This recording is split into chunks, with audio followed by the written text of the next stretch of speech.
ಮೊದಲ 17 ಪ್ರಶ್ನೆಗಳು ನಿಮಗೆ ಗ್ರಾಮರ್ಗೆ ಸಂಬಂಧಪಟ್ಟಂತಹ ಪ್ರಶ್ನೆಗಳು ನಿಮ್ಮ ಕ್ವೆಶ್ಚನ್ ಪೇಪರಲ್ಲಿ ಇರ್ತವೆ. ಬನ್ನಿ ಫಸ್ಟ್ ಕ್ವೆಶ್ಚನನ್ನು ನೋಡೋಣ. ಇದು ಈ ಒಂದು ಸೀರೀಸ್ನಲ್ಲಿ 5ನೇ ಒಂದು ಸೆಟ್ ಆಗಿರುತ್ತೆ. ಫಸ್ಟ್ ಕ್ವೆಶ್ಚನ್ ನೋಡಿ, read the given conversation and choose the correct infinitive.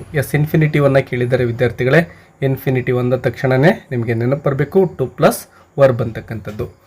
So ಇಲ್ಲಿ ಆಪ್ಷನ್ಗಳನ್ನು ಗಮನಿಸಿ. ಆಪ್ಷನ್ ಎದಲ್ಲಿ ಡಿಡ್ ಇದೆ, ಆಪ್ಷನ್ ಬಿ ಪ್ಲಾನಿಂಗ್ ಇದೆ, ಆಪ್ಷನ್ ಸಿ ಟು ಸಿ ಇದೆ, ಆಪ್ಷನ್ ಡಿ ಗೋ ಇದೆ. ಸೊ ಸಿಂಪಲ್ ವಿದ್ಯಾರ್ಥಿಗಳೇ, ಆಪ್ಷನ್ ಸಿ ನೋಡಿ, ಟು ಪ್ಲಸ್ ವರ್ಬ್ ಇದೆ ಅಲ್ವಾ. ಸೊ ಆಪ್ಷನ್ ಸಿ ಅನ್ನೋದು ಇಲ್ಲಿ ಸರಿಯಾಗಿರುವ ಉತ್ತರ. ಸೆಕೆಂಡ್ ಒನ್ ನೋಡಿ, read the given conversation and choose the language function for the underline sentence ಕೇಳಿದ್ದಾರೆ. ಸೊ ಇಲ್ಲಿ ವಿವೇಕ್ ಮತ್ತು ತಿಲಕ್ ಇಬ್ಬರು ಮಾತಾಡ್ತಾ ಇದ್ದಾರೆ. ವಿವೇಕ್ ಹೇಳ್ತಾನೆ, is it could you please teach me some grammatical structure in English. ನೋಡಿ, ಇಂಗ್ಲೀಷ್ನ ಗ್ರಾಮ್ಯಾಟಿಕಲ್ ಸ್ಟ್ರಕ್ಚರ್ಸನ್ನು ಹೇಳಿಕೊಡು ಅಂತೇಳಿ ವಿವೇಕ್ ತಿಲಕ್ನನ್ನು ಕೇಳ್ತಾ ಇದ್ದಾನೆ. ಸೊ ಇದೇನಾಗಿದೆ ಅಂತ ಕೇಳಿದ್ದಾರೆ. ಇದೊಂದು ರಿಕ್ವೆಸ್ಟ್ ಆಗಿದೆ. ಫಸ್ಟ್ ಆಪ್ಷನ್ ನಿಮಗೆ ಇಲ್ಲಿ ಆನ್ಸರ್ ಸಿಕ್ಬಿಡುತ್ತೆ.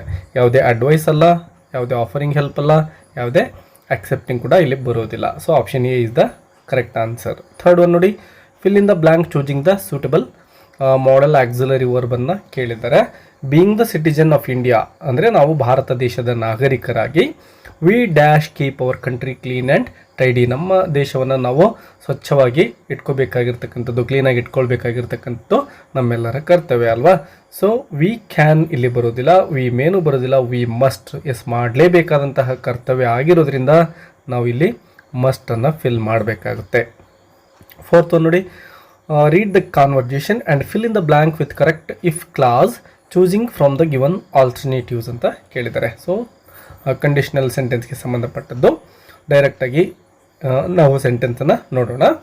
If you had called me I dash joined you ಅಂತ ಇದೆ. ಅಂದರೆ ಇಲ್ಲಿ ಮಧುರ ಏನು ಕೇಳ್ತಾ ಇದ್ದಾಳೆ ನೋಡಿ, I had been with my family it was fantastic. ಅಂದರೆ ಇಲ್ಲಿ ಯಾವುದ್ರ ಬಗ್ಗೆ, did you go to the Bharatanatyam programme. Yes, ಅವರು ಭರತನಾಟ್ಯ ಪ್ರೋಗ್ರಾಮ್ಗೆ ಹೋಗಿರೋದ್ರ ಬಗ್ಗೆ ಮಾತಾಡ್ತಾ ಇದ್ದಾರೆ. ಸೊ ಸವಿತಾ ಹೇಳ್ತಕ್ಕಂಥದ್ದು, if you had called me, ನೀನು ಮೊದಲೇ ನನಗೆ ಕಾಲ್ ಮಾಡಿದರೆ, ಐ ಡ್ಯಾಶ್ ಜಾಯಿಂಡ್ ಯು, ನಾನು ಕೂಡ ಜಾಯಿನ್ ಆಗ್ತಾ ಇದ್ದೆ. ನೋಡಿ, ಇದ್ದೆ ಅಂತ ಬರ್ತಾ ಇದೆ, ಅಂದರೆ ಪಾಸಿಟಿವ್ ರಿಪ್ಲೈ ಬರ್ತಾ ಇರೋದ್ರಿಂದ ವುಡ್ ಹ್ಯಾವ್ ಅಂತಕ್ಕಂಥದ್ದು ಸರಿಯಾಗಿರುವ ಉತ್ತರ ವಿದ್ಯಾರ್ಥಿಗಳೇ. ಸೆಕೆಂಡ್ ಮೇನಲ್ಲಿ ಡೂ ಆ್ಯಸ್ ಡೈರೆಕ್ಟೆಡ್ ಇದ್ದಾವೆ. ಸುಮಾರು 12 ಪ್ರಶ್ನೆಗಳು ಎಲ್ಲಿರ್ತವೆ ನೋಡಿ. ಮೊದಲನೇ ಪ್ರಶ್ನೆ ತುಂಬ ಸುಲಭ ಇದೆ. ಮಾರ್ಚ್ಗೆ ಯಾವುದು ಸರಿಯಾಗಿರ್ತಕ್ಕಂತಹ ಕಾಲಕೇಟಿವ್ ವರ್ಡ್ ಅಂತ ನಾವು ಕಂಡುಹಿಡಬೇಕು. ಮಾರ್ಚ್ ಪಾಸ್ಟ್ ಅಂತ ಯೂಸ್ ಮಾಡ್ತೀವಲ್ವಾ, ನೀವು ಸ್ಕೂಲಲ್ಲೆಲ್ಲ ಮಾಡ್ತೀರಾ march past. So this is the right answer. Six one ನೋಡಿ, which one of the following words has 2 syllables ಇದೆ.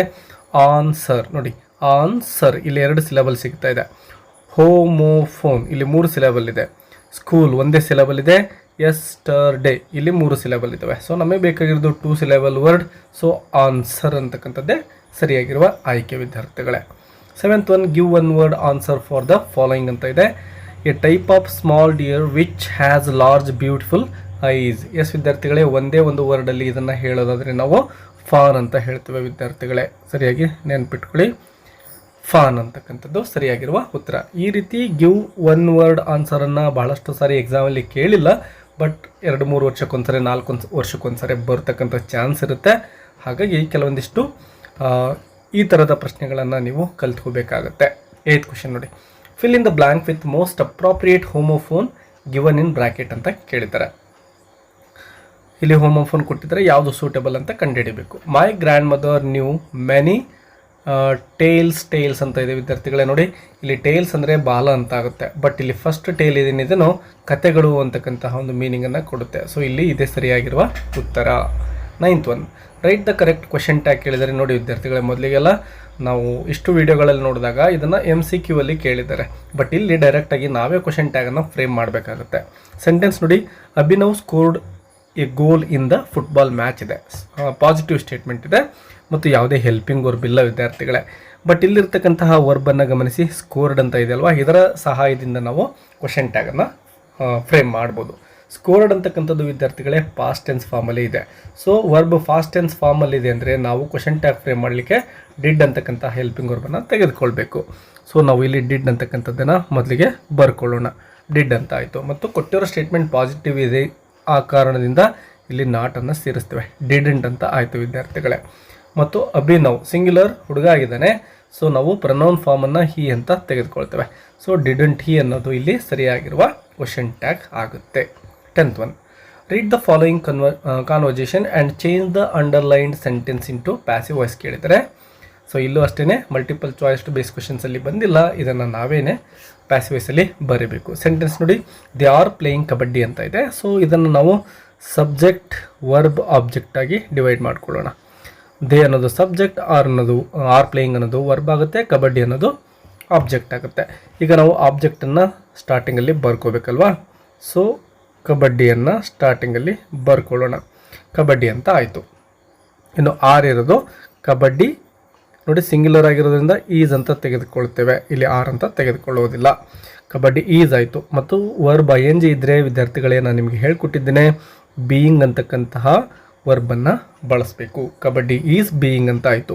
ಇನ್ನು ಪ್ಲೇಯಿಂಗ್ ಅಂತಕ್ಕಂತಹ ವರ್ಬ್ ಏನಿದೆನೋ ಇದನ್ನು V3 ಫಾರ್ಮಲ್ಲಿ ಬರೀಬೇಕು ವಿದ್ಯಾರ್ಥಿಗಳೇ. ಪ್ಯಾಸಿವ್ ವಾಯ್ಸ್ ಅಂದ ತಕ್ಷಣವೇ ನೆನಪಿರಲಿ, ಯಾವುದೇ ವರ್ಬ್ ಯಾವುದೇ ಫಾರ್ಮಲ್ಲಿರಲಿ ನೀವೇನು ಮಾಡಬೇಕು, ಅದನ್ನು ಪ್ಯಾಸಿವ್ ವಾಯ್ಸಲ್ಲಿ V3 ಫಾರ್ಮಲ್ಲೇ ಬರೀಬೇಕು. ಸೊ ಕಬಡ್ಡಿ ಈಸ್ ಬೀಯಿಂಗ್ ಆಯಿತು. V3 ಫಾರ್ಮ್ ಅಂದರೆ ಪ್ಲೇಯ್ಡ್ ಅಂತ ಬರುತ್ತಲ್ವ, ಪ್ಲೇಯ್ಡ್. ಮತ್ತು ಬೈ ಇರತಕ್ಕಂತಹ ಒಂದು ಪ್ರಿಪೊಸಿಷನ್ ಬಳಸ್ತೇವೆ. ದೇ ಇರೋದನ್ನು ನೋಡಿ ವಿದ್ಯಾರ್ಥಿಗಳೇ, ದೆಮ್ ಅಂತ ಬರಿಬೇಕಾಗುತ್ತೆ. ಸೊ ಆನ್ಸರ್ ಸಿಕ್ತು. ಈಗ ನಮಗೆ kabaddi is being played by them ಅಂತ ಆನ್ಸರ್ ಸಿಗುತ್ತೆ.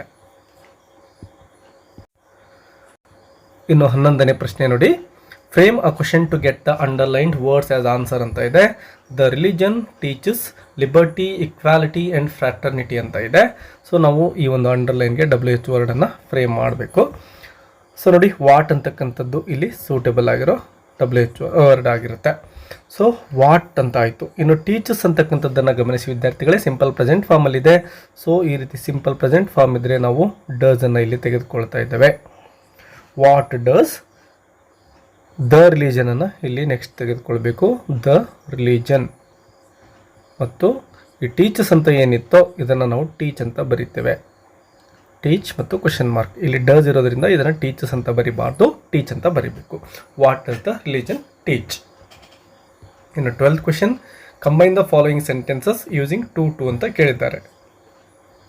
ಗಮನಿಸ್ಬೋದು ವಿದ್ಯಾರ್ಥಿಗಳೇ, the bag is heavy, I cannot lift it ಅಂತ ಇದೆ. ಸೊ ಇಲ್ಲೇನು ಮಾಡಬೇಕು ಗಮನಿಸ್ತಾ ಬನ್ನಿ. ಮೊದಲನೇದಾಗಿ ದ ಬ್ಯಾಗ್ ಈಸ್ ಇದೆ ಅಲ್ವಾ, ಇದನ್ನು ಆ್ಯಸ್ ಇಟ್ ಈಸ್ ಬರೆದುಕೊಳ್ಳೋಣ. ದ ಬ್ಯಾಗ್ ಈಸ್, ಇಲ್ಲಿ ಹೆವಿ ಇದೆ ಅಲ್ವಾ, ಸೊ ನಾವು ಟೂ ಹೆವಿ ಅಂತ ಇದನ್ನು ಬರೀಬೇಕಾಗುತ್ತೆ. The bag is too heavy. ನೋಡಿ ಸಬ್ಜೆಕ್ಟ್ ಇಲ್ಲಿ ನೆಕ್ಸ್ಟ್ ಸೆಂಟೆನ್ಸ್ಲಿ ಐ ಇದೆ, ಹಾಗಾಗಿ ನಾವು ಫಾರ್ ಅಂತ ಬರ್ಕೋಬೇಕು, ಫಾರ್ ಮೀ. ಮತ್ತು ಕ್ಯಾನಾಟನ್ನು ಬರೆಯೋ ಹಾಗಿಲ್ಲ, ಲಿಫ್ಟ್ ಇಟ್ ಅಂತ ಬರೀತೇವೆ, ಲಿಫ್ಟ್ ಇಟ್. ನೋಡಿ ಏನು ಸಿಕ್ತು answer, the bag is too heavy for me. Sorry, ಇಲ್ಲಿ ಟೂ ಅನ್ನು ಸೇರಿಸ್ಬೇಕು, ಟು ಲಿಫ್ಟ್ ಇಟ್. ಇದನ್ನು ಮರಿಬೇಡಿ, ಇನ್ನೊಂದ್ಸರಿ ಬರೀತೆ ನೋಡಿ, for me to lift it. Yes ವಿದ್ಯಾರ್ಥಿಗಳೇ, ನಿಮಗೆ ಈ ಒಂದು ಟು ಅನ್ನು ಯಾವ ರೀತಿ ಯೂಸ್ ಮಾಡಬೇಕು ಅನ್ನಲಿಕ್ಕೆ ಸಪ್ರೇಟ್ ಆಗಿರತಕ್ಕಂತಹ ಒಂದು ವಿಡಿಯೋವನ್ನು ಮಾಡಿ ಅಪ್ಲೋಡ್ ಮಾಡಿದ್ದೇನೆ. ಅನೇಕ ಎಕ್ಸಾಂಪಲ್ಸನ್ನು ಅಲ್ಲಿ ಕೊಟ್ಟಿದ್ದೇನೆ. ನೀವು ಸರಿಯಾಗಿ ಆ ಒಂದು ವಿಡಿಯೋವನ್ನು ವಾಚ್ ಮಾಡಿಕೊಂಡು ಆ ಎಲ್ಲ ಎಕ್ಸಾಂಪಲ್ಸನ್ನು ಮತ್ತು ರೂಲ್ಸ್ಗಳನ್ನು ಪ್ರಾಕ್ಟೀಸ್ ಮಾಡಿಕೊಂಡ್ರೆ ನಿಮ್ಮ ಎಕ್ಸಾಮಲ್ಲಿ ಯಾವುದೇ ಕ್ವಶನ್ ಕೊಟ್ಟರು ಕೂಡ ಈಸಿಯಾಗಿ ನೀವು ಈ ಒಂದು ಟಾಪಿಕ್ ಬಗ್ಗೆ ಬರೀಲಿಕ್ಕೆ ಸಾಧ್ಯ ಆಗುತ್ತೆ. ಒಂದು ವೇಳೆ ವಿಡಿಯೋ ಸಿಗದೇ ಇದ್ದರೆ ನೀವು ಟು ಅಂತ ಕಮೆಂಟ್ ಬಾಕ್ಸಲ್ಲಿ ಕಮೆಂಟ್ ಮಾಡಿ, ನಾನು ಆ ಒಂದು ಲಿಂಕನ್ನು ನಿಮಗೆ ಕಳಿಸ್ಕೊಡ್ತೀನಿ ವಿದ್ಯಾರ್ಥಿಗಳೇ. ಇನ್ನು ಕ್ವಶನ್ ನಂಬರ್ 13 ನೋಡಿ, write the correct form of the verb given in bracket and fill in the blank ಅಂತ ಇದೆ. Daily Lakshmi dash in a car to reach her office in time ಅಂತ ಇದೆ. ನೋಡಿ ಡೈಲಿ ಅಂತ ಇದೆ ಅಂದರೆ ಇದು ಪ್ರೆಸೆಂಟಲ್ಲಿರ್ತಕ್ಕಂತಹ ಸೆಂಟೆನ್ಸ್ ಅಂತ ಅರ್ಥ ಆಗುತ್ತೆ. ಮತ್ತು ಬಿ ಅಂತ ಬಂದಾಗ ನಾವು ಹೆಲ್ಪಿಂಗ್ ವರ್ಬ್ ಆಲ್ರೆಡಿ ಹೇಳ್ಕೊಟ್ಟಿದ್ದೇನೆ. ಬಿ ಫಾರ್ಮ್ ಆಫ್ ವರ್ಬ್ಸ್ ಅಂದರೆ ಇಲ್ಲಿ ಗಮನಿಸಿ, ಆ್ಯಮ್, ಈಸ್ ಮತ್ತು ಆರ್ಗಳು ಪ್ರೆಸೆಂಟ್ ಟೆನ್ಸಲ್ಲಿ, ಮತ್ತು ಪಾಸ್ಟ್ ಟೆನ್ಸಲ್ಲಿ ವಾಸ್ ಮತ್ತು ವರ್ಗಳು ಬರ್ತವೆ. ನೋಡಿ ಇಲ್ಲಿ ಡೈಲಿ ಅನ್ನೋದು ಪ್ರೆಸೆಂಟ್ ಫಾರ್ಮ್ ಆಗಿರೋದ್ರಿಂದ ನಾವು ಇಲ್ಲಿ ಆ್ಯಮ್, ಈಸ್, ಆರಲ್ಲಿ ಸೂಟೇಬಲ್ ಹುಡುಕಬೇಕು. ಲಕ್ಷ್ಮಿ ಇರೋದ್ರಿಂದ ನಾವು ಈಸನ್ನು ತೆಗೆದುಕೊಳ್ತೇವೆ ಈ ಒಂದು ಬಿ ಫಾರ್ಮ್ಗೆ, ಲಕ್ಷ್ಮಿ ಈಸ್ ಆಯಿತು. ಗೋ ಇರೋದು ಗೋಯಿಂಗ್ ಅಂತ ING ಫಾರ್ಮಲ್ಲಿ ಬರಿತೇವೆ ವಿದ್ಯಾರ್ಥಿಗಳೇ. Lakshmi is going in a car to reach our office in time ಅಂತ ನಾವು ಬರೀಬಹುದು. 14th one, fill in the blank with appropriate preposition ಕೇಳಿದರೆ. Ramesh was confined dash bed because of fever ಅಂತ ಇದೆ. ನೋಡಿ ಕನ್ಫೈನ್ಡ್ ಟು ಬೆಡ್ ಅಂತಕ್ಕಂಥದ್ದು ಸೂಟೇಬಲ್ ಪ್ರಿಪೊಸಿಷನ್ ವಿದ್ಯಾರ್ಥಿಗಳೇ. ವಿದ್ಯಾರ್ಥಿಗಳೇ ನೋಡಿ, ಈ ಒಂದು ಗ್ರಾಮರ್ನ ಎಲ್ಲ ಸೀರೀಸನ್ನು ನೀವು ವಾಚ್ ಮಾಡಿ, ಯಾಕಂದರೆ ಎಲ್ಲ ರೂಲ್ಸ್ಗಳನ್ನು ಸುಲಭವಾಗಿ ಕಲೀಲಿಕ್ಕೆ ನಿಮಗೆ ಸಹಾಯ ಆಗುತ್ತೆ. ಅದರ ಜೊತೆಗೆ ನಿಮ್ಮ ಫ್ರೆಂಡ್ಸ್ಗೂ ಕೂಡ ಶೇರ್ ಮಾಡ್ಕೊಳ್ಳಿ, ಅವರು ಕೂಡ ಸುಲಭವಾಗಿ ಈ ಗ್ರಾಮರ್ ಕ್ವಶನ್ಸ್ಗಳನ್ನು ಸಾಲ್ವ್ ಮಾಡೋದನ್ನು ಕಲಿತಾರೆ. 15th ಕ್ವಶನ್ ನೋಡಿ, fill in the blank using suitable linker ಇದೆ. ಅನಗ್ was teaching his son about living dash non living things ಅಂತ ಇದೆ. ಲಿವಿಂಗ್ ಆ್ಯಂಡ್ ನಾನ್ ಲಿವಿಂಗ್ ಅಂತ ಬರಬೇಕು. ಸೊ ಇಲ್ಲಿ ನಾವು ಆ್ಯಂಡನ್ನು ಫಿಲ್ ಮಾಡ್ತೇವೆ ವಿದ್ಯಾರ್ಥಿಗಳೇ. 16th one, fill in the blank with the correct phrasal verb ಕೇಳಿದ್ದಾರೆ ನೋಡಿ. ದ ಗೆಸ್ಟ್ ಗೇವ್ ಅವೇ ಅಂತಕ್ಕಂಥದ್ದು ಸರಿಯಾಗಿರುವ ಉತ್ತರ ವಿದ್ಯಾರ್ಥಿಗಳೇ.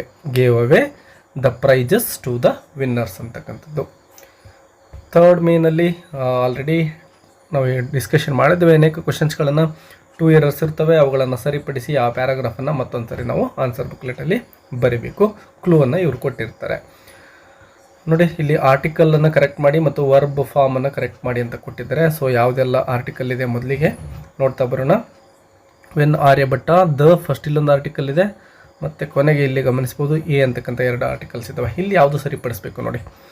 ಮೊದಲನೇದು ಕರೆಕ್ಟ್ ಇದೆ, ದ ಫಸ್ಟ್, ಮತ್ತು ನೆಕ್ಸ್ಟ್ ಎ ಸ್ಪೇಸ್ ಏಜ್ ಇದೆ ಅಲ್ವಾ, ಇಲ್ಲಿ ನಾವು ಎಯನ್ನು ದ ಅಂತ ಬರೀಬೇಕು ವಿದ್ಯಾರ್ಥಿಗಳೇ. ಎ ಬದಲಾಗಿ ಫಸ್ಟ್ ಒನ್ ಅಲ್ವಾ, ಸೊ ಇಲ್ಲಿ ನಾವು ಎ ಬದಲಾಗಿ ದ ಅನ್ನು ರೀಪ್ಲೇಸ್ ಮಾಡಿ ಬರೀತೇವೆ, ನೆನಪಿರಲಿ.